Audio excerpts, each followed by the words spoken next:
I left my phone purposely uploading videos while I went to Starbucks to pick up my pre-ordered coffee, and I had on my sweatshirt from Nick. Well, I called him Nicholas. I ran into Craig down at the coffee shop, and then Steve wound up all local wound up coming and running into us, so whatever. But of course Joe was there, and I say, "Hey Joe," I said, "it's good to I'm sorry, it wasn't Joe, it was Craig." And I said, "Hey Greg," I said, "good to see you." I said, "One good looking face in all of Bayside. Oh my god, it's like amazing. I'm like so excited to like see somebody good looking. It's like they don't exist around here." So he started laughing. He's like, "How are you?" And so I'm like, "I'm good." And so I said, "What have you been up to?" Whatever. So we got into talking about, right. And then I mentioned Joe. I call him Carrillo purposely. No need for acrylics. Actually, it's no need for non-acrylics to know Joseph's real name in Jesus Christ land. I just love him as like big brother. I told Craig the same thing. I said, why, Craig, do they call it, we're meeting for a cup of Joe? And he goes, "I don't know." He says, I said, "Well, they call coffee Joe, don't they?" And he's like, "Yeah, no, I know, I've heard it before." He says, "I just don't know where it comes from." And I'm like, "Right, got it. Okay, so I'm like a god." I was like, "And I used to meet Joe here for a cup of Joe, like to hang out at the coffee shop. So that's where it comes from." So I started laughing. He's like, "Oh, right." He said, "Yeah." And he was like, "Joe who?" Like, he's like, because you called him Carrillo. And I'm like, right, right, right. No, no. I was like, but no. I was like, I used to hang out. You used to say hello to him. How do you not know who Joe is? And he's like, "Wait a minute. Are you talking about like my friend Joe?" And I'm like, "Yeah, your friend Joe." I was like, "He was your friend Joe before he was my friend Joe." And so he was like, "Oh my God." He's like, "I didn't realize." He's like a really big boxer. He's like a real like badass dude. I was like, "I have no idea. I only know him a cup of Joe at coffee shop." I was like, "I have no idea what he does on his private time." And I said, he tried to show me, he's like, "He used to be like a really big dude." And I was like, got me. I said, he tried to show me pictures, and I was like, "Joseph, like I don't need to," right? And then but I didn't want to dishonor him either. So I was kind of like, okay, like I used to do with Michael Hewson sending me photos. I'm like, "Michael, oh my God, if you only knew what's going on for real. I don't need those kind of photos getting out. Thanks much.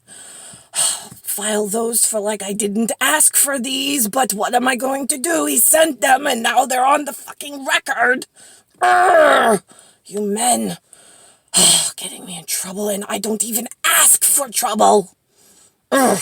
Anyway, so I was telling Craig about how much I loved Big Brother Joe from Cup of Joe that I was hanging out with the really handsome face, and like the just, he's just so, like, you just want to be his little sister and like hang out like underneath his arm. Like, "Oh my God, please take care of me. There's like nobody." And he's like, "Yeah, he's like a real dude. He's a real guy." And I'm like, "Yes, I know. And there's none of those in New York anywhere to be found. That's why when he comes around, I'm just like glue. I'm just like, oh my God, just please sit close enough, because like I miss feeling." And I said, "I don't know if you know or not." I said, "But where I come from, I have what's called a vibe." I was like, "Does that make sense to you, Craig?" And he goes, "Yeah, no, I mean, I'm a musician. I get vibe." And I was like, "Okay, good." So like I have a vibe. It's like a tune. I was like, somebody like a Joseph. I was like, there is just such a specialness to like his feeling that I just absolutely love. And I just want to like be near it, because it's like so rare on this planet to have like ethics, morals, valor, value, honor. And he's like the epitome and the embodiment of all of the above, which is like when he comes around, I just want to like, just put your arm around me and I'll just be your little sister for a little bit. Like, oh God, I don't like get to feel people like you in the world ever. In all this like itty bitty, teeny weeny, like non important, whatever human things you are in broken head cases and towers. Anyway, So that's my Joe Carrillo shout out for why I love him and why we spent so much time together in the the Viking chick is just like she just needs like closeness of something that feels normal like Niklaus. So Steve walks up, and then conversation changes between me and Craig to the new fascist and the new whatever. He's like, my mother was in fascist Germany, and now she's ending her life in fascist New York. And I was like, yeah, it's not fascist, it's more communist bastards. But I was like, do me a favor. And then I have to quicken this because I'm gonna run out of time.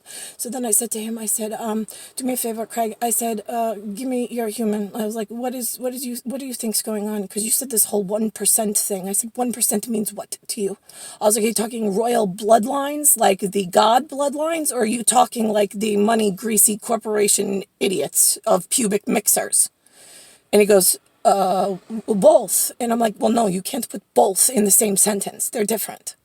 I was like, you have the gods and the bloodline that own and run the vortex and the science on this planet. They are number one.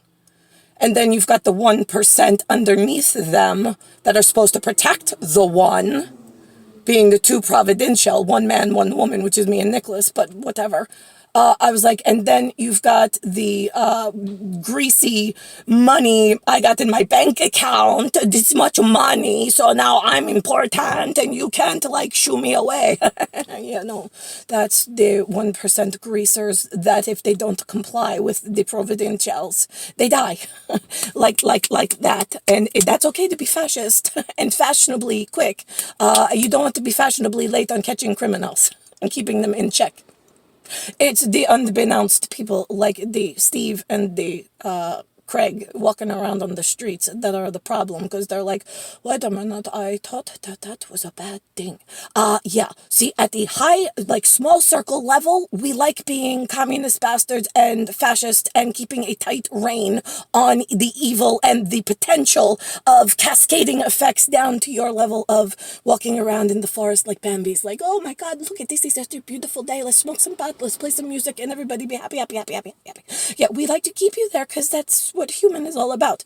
But on the evil side of the top of the tree of the 1% of the god bloodlines and providential things, yeah, we need to keep like the communist bastards from over in the China closet and anything Indonesia and Asia on a tight fucking leash. So this way they don't want to hurt or press keys on things that they don't. Didn't we give you in Star Wars, there was a very black man holding on to what looked like a penis, but I think it's a root of some sort, into a big pit.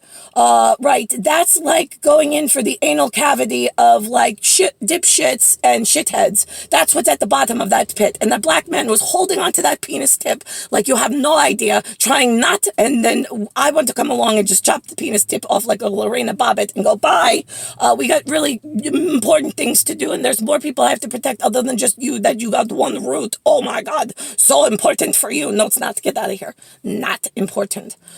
Right, we did give you that Star Wars thing, right? Yeah, that was the Johnny Cochran of the Nicole and OJ, and if they glove doesn't fit, you must quit, right? Remember those days? Yeah, okay, so none of your gloves fit, so in the godly providential hole, so why do you keep trying out new fits? Did you see when I was little, Nickelodeon on a cable station you had to pay for, had on their channel green slime, GREENSLIME. Why were they putting green slime on all of the kids' heads? Oh my God, it was a side parody for all of the cum from the hose children who think that they're more important than God.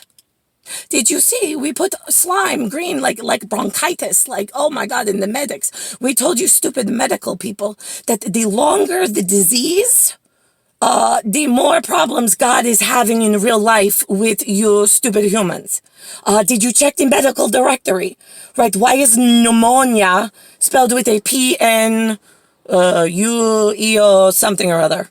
Oh my God, it's like a word that makes no sense. It comes with green sputum, and you need some kind of godly rectifying thing grows on an orange and it's moldy, so we tell the children of nobody gives a shit who's holding on to penises in a giant pit that we just want to cut off and go, I will take care of you at the bottom of the pit, but let's go. I have to manufacture like the real apothecary and alchemy to take care of all of you stupids, rather than having microwavable disease now start on, you still won't let me organize my immortals and my immortal ability as human amongst you idiots for 41 years, because you thought that a Brillo-haired Jew with a big nose and walks like a frog was a better father than Niklaus Hitler.